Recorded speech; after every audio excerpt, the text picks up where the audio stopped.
be working on some narcotics indication training with Cat. Now we're not going to be working a lot on odor conditioning right now because that'll be later on.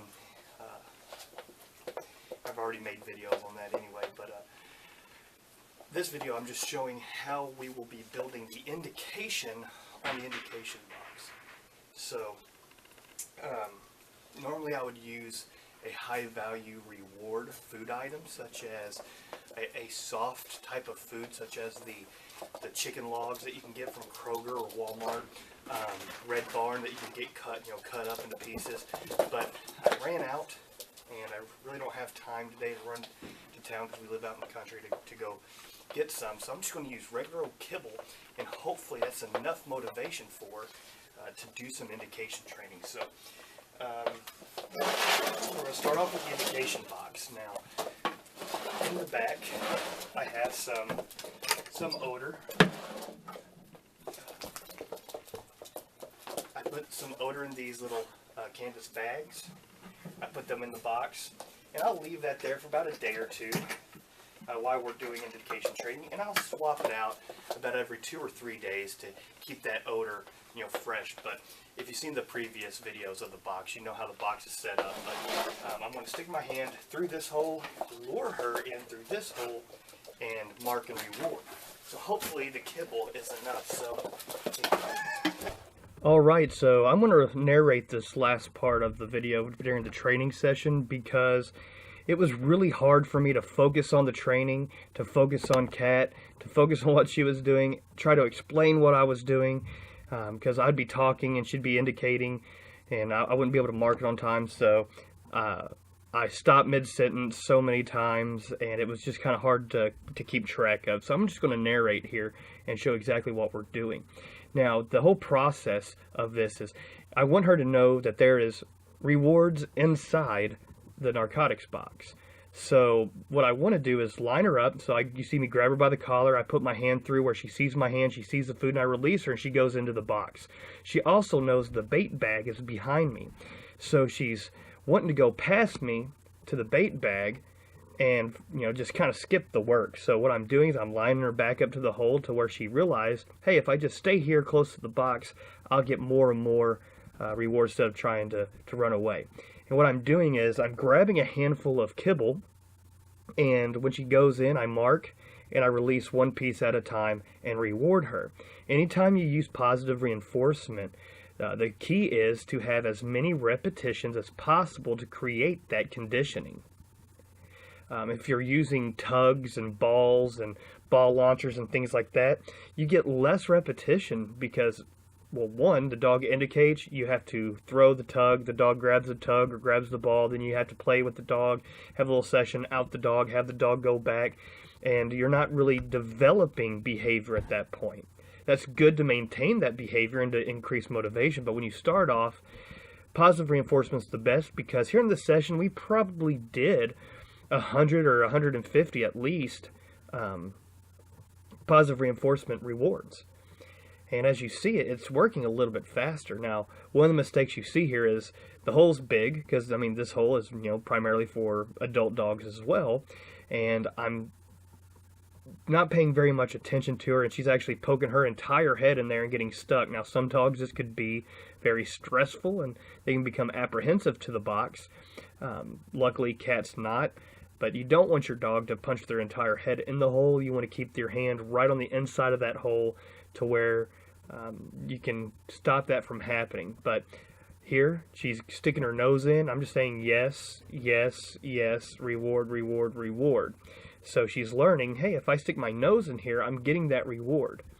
Now, usually for me personally, by the end of the first session or the first day of sessions, I want to be able to sit back and have the dog go to the hole, stick the nose in the hole, get marked, remove their nose from the hole, and come back to me to obtain that reward. The reason I see a lot of problems with a lot of older dogs that have horrible indications is they don't have a clear understanding of cause and effect with the indication. If you have ball launchers, this is where they pull away from odor a lot. They go and they indicate, but they pull away from anticipation of the ball or the tug to miraculously appear. And if they're indicating and you're reaching in your bag or your pocket trying to get the tug out, they're pulling away from odor all the time. In this type of training, in this method that I use, the dog understands from the very beginning cause and effect. It knows this is where the odor is. This is the indication. I must do the indication to get released for a reward. It's kind of like sit. Once the dog understands sit, you say sit. The dog knows you have the reward. It will sit and wait until released to come back to you. So as you see here, in just, a minute, 2 minutes, my hand's outside of the box. She's spinning around. She's trying to figure out what I want. She sticks her nose in the hole. Bam, mark and reward. She says, that's where the food is. It's in that cup. I can smell it. And she gets excited, runs away. I call her back. She sticks her nose in the hole. Mark and reward. I wait out a little bit more, and boom, she went to the side hole. Mark and reward. So she's already understanding what needs to be done to receive that reward. I'm not hiding the fact that I have the reward from her. She knows full and well that I have the reward. But she's learning to get that reward. She has to do what I expect her to do. And this is how we develop a very strong indication response from the very beginning. So here she's sitting. She's wanting in that cup. I'm just waiting her out. I'm waiting for her to offer that behavior. She's smelling the floor, and bam, mark and reward. Now, there's a few times that you'll see her go to the hole that I don't reward. That's because it's hard to tell. She's just hovering her nose outside of the hole. She's going to odor, but she's not sticking her nose in that hole to get the reward. If you reward those outside of the box, then they'll become more and more lazy, and they won't get as close as possible to that odor later on. Because the goal is to get their nose as close to the odor as possible. Another thing I'd like to point out is I do drop a few pieces of kibble during this training. You can't hear it, but as soon as I drop it, I'll say, find it. So in her mind, it's not that I dropped it. In her mind, I am actually releasing the kibble for her to go get, and I'm putting that on cue. As a puppy and as a young dog that's starting training, I want them to think that I make no mistakes. So whenever I do make a mistake, I try to compensate that. And of course, for this situation, if I drop something and she sees me drop it, she knows I dropped it, and I say, find it, she goes, okay, and she goes straight to it, eats it, and releases. So I can cue that later if I want to do tracking or something. I can say, find it, and bam, their nose goes down the ground looking for their kibble, which can lead into a tracking scenario later. But it's just something that I like to play with. A lot of trainers, they'll drop a few treats, especially if they get to the end of their bait bag, there's just crumbles. They'll start dropping, and the dog will end up foraging a lot more. They'll be focused more rooting around on the ground trying to find the dropped rewards instead of looking at you to get the easy obtainable ones. So to fix that, put it on cue.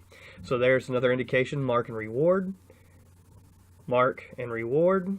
So you see here, just within 5 or 6 minutes, she's already learned the indication to a minimal degree. And this is our very first session. We'll do this 3 or 4 times today until she gets really good at that indication. Then we'll start working on the 3 Ds of dog training, which is duration, distance, and distraction. So after a few days of this, I'll start making her keep her nose in the hole a little bit longer, as you've seen in the previous videos with Felix, to where I can give her the cue, she'll go and she'll stick her nose in that hole, and she will wait there until I release her. Just like on an active search, I want the dog to find the odor, stay on that odor until I release them, until they understand that I see that they're indicating. And then we can add distance where I can stand 5, 10, 15 feet away, give her the cue, she runs to the box, indicates, I wait, and I release her. Then we could add second box, third box, so on and so forth. We can start adding in distractions, cat guns, tennis balls, whatever you want. And they'll learn at that point they have to stay on indication until released. And it happens very quickly. You can do this in just a few days, a few weeks, depending on the dog. And once again, this is why genetics are very important. She's very operant. She's eager to please. She's food motivated. I mean, this is just regular everyday kibble, and she's so motivated. I'm not even using chicken livers or anything like that, like a lot of trainers are doing, which I do too. But today I just didn't happen to have them, I just had kibble.